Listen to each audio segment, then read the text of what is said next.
সময় হ'ব আকৌ আমি ডিছকাশ্যন কৰিম পাৰ্টিচিপেশ্যন কেনেকৈ হ'ব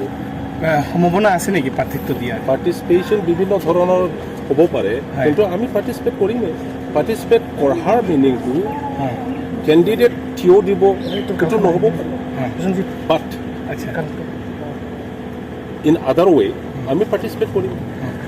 আজি যিটো গোপন আলোচনা হ'লে এইটো বৈঠক হ'ল এই বৈঠকৰ লগত কি ক'ব আপুনি জাষ্ট আমি বি টি চিত কি হৈ আছে কি হোৱা নাই ইয়াৰ সম্পৰ্কে আমাৰ A D G P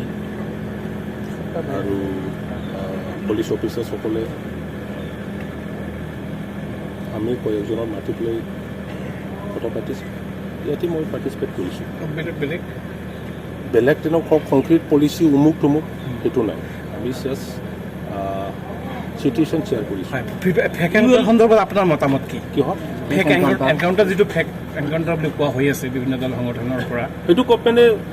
investigate কৰিব গতিকে ইয়াতে আমি গম পাম একচুৱেল ফেক্টটো কি আছিলে আপোনালোকৰ দলৰ স্থিতি কি আছে এইটো সন্দৰ্ভত দলৰ স্থিতি কেনেকুৱা দলৰ স্থিতি ইতিমধ্যে আমাৰ প্ৰেচিডেণ্ট ডাঙৰীয়া যোৱাকালি টুইটাৰৰ মাজেদি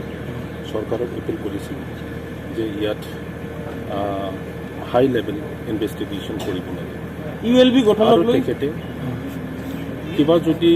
উগ্ৰপন্থী সংগঠন গঠন হৈছিল এইটো হ'ব নালাগে আৰু কোনো ধৰণৰ বি টি চিত বা অসমত ভাইলেঞ্চ কৰিব নালাগে বুলি তেখেতে এপিল কৰিছে সেইটোৱে আমাৰ দলৰ সিদ্ধান্ত UBPLৰ জন্মৰ অন্তৰালত কোনো ৰাজনৈতিক বা কোনো অপশক্তি থাকিব পাৰে বুলি মন্তব্য কৰিছে কিছু সময় আগতে প্ৰমোদ বৰে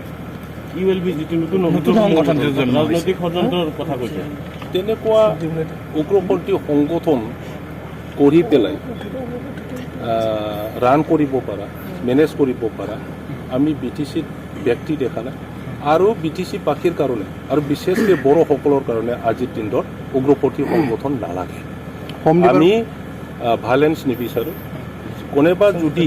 কিবা এটা কাৰণত তেনেকুৱা কৰিছে তেখেতসকলে অতি সোনকালে ঘূৰি অহাটো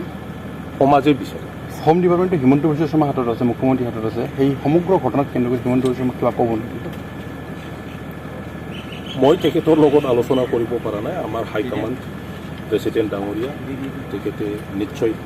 টাচত আছে কথা পাতি আছে